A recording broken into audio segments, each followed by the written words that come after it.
This may look like an astronaut training for the Olympics, but that's not what's really happening here. For the ISS, you want a rigid lower half with the ability to rotate around the waist, and then a consistent working envelope, which is about right here in front of you.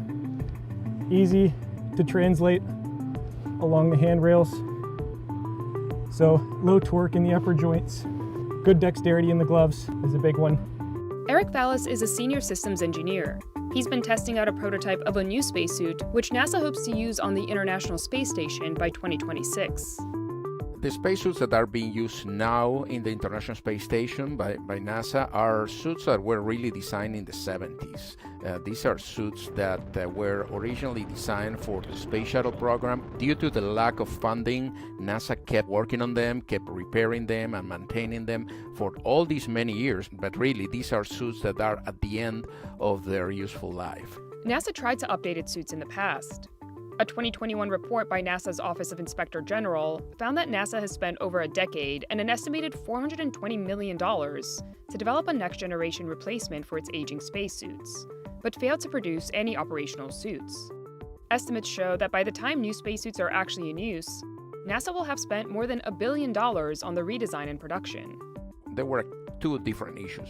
One was lack of funding. NASA had to get funds, sometimes from other projects to fund their suit. And the second problem was that there was no destination. The projects of NASA have been moving through different political agendas during the last few years, and something that you need in any scientific and technological organization is a purpose and a timeline. NASA is now going another route, contracting with commercial companies to make and maintain its new suits. So without further ado, I am very happy to announce that the awardees will be Axiom Space and Collins Aerospace Industry Team. CNBC got a rare look inside Collins Aerospace's new 120,000 square foot manufacturing and testing facility, located at the Houston Spaceport in Texas, where the company showed us its new spacesuit.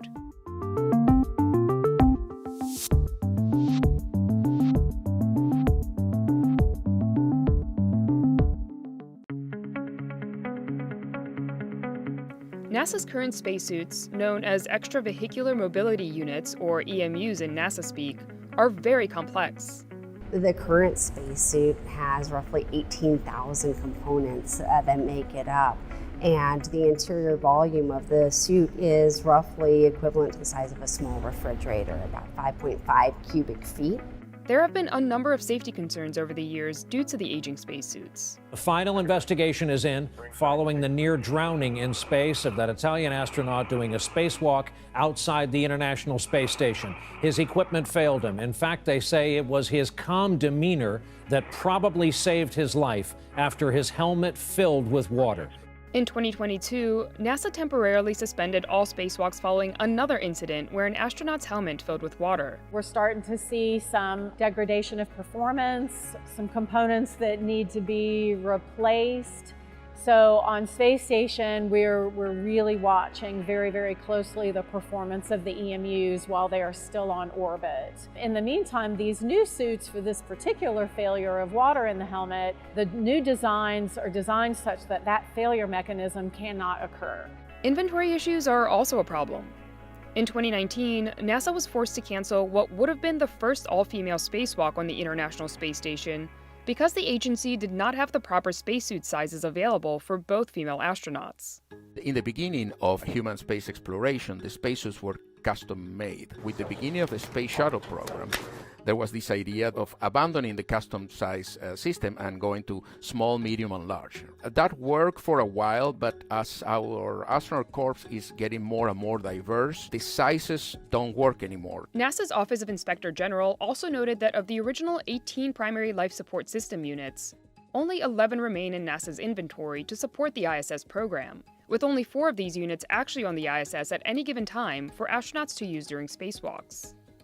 These are suits that were originally designed not to be serviced in space, but to be serviced here on Earth, because they were dependent on the space shuttle. So now kind of changed the objective because they have to keep them up there, and the astronauts are the only ones who can repair and maintain them. So the number is very, very minimal. The Portable Life Support System, or PLIS, resembles a bulky backpack and is one of the two main components of the spacesuit, or EMU.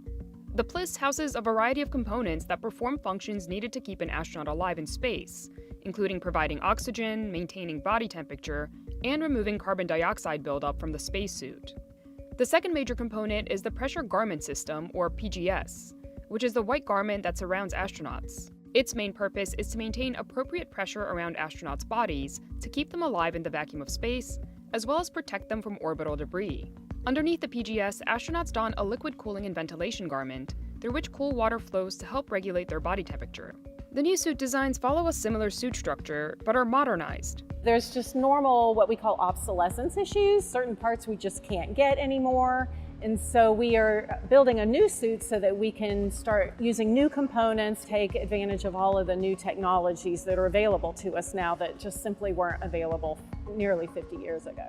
Under the Exploration Extravehicular Activities Services Contract, or XEVAS, NASA is providing Collins and Axiom, along with a number of their industry partners, with up to $3.5 billion through 2034. Axiom won the first $228.5 million contract to design the suits that will be used during NASA's Artemis moon missions. And Collins won the second $97.2 million contract to design and develop a new generation of suits for the International Space Station. In addition to making the spacesuits, Collins and Axiom will be tasked with providing maintenance and parts to keep the suits in working condition, as well as conducting training and operational support for NASA staff. The beauty of this contract is the functional requirements for these two suits are very, very close.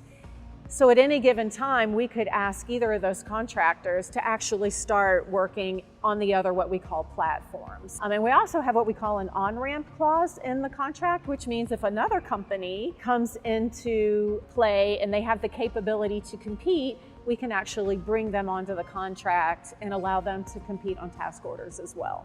Kearney says the continued competition helps incentivize the contractors to perform on cost and schedule, and ultimately helps keep the expense to the government down. In addition to the fiscal support, NASA also provided the vendors with access to data from the organization's own suit development efforts through its XEMU project. What we basically did was take that design and we made it available to industry because we put a lot of work and taxpayer money into developing that system.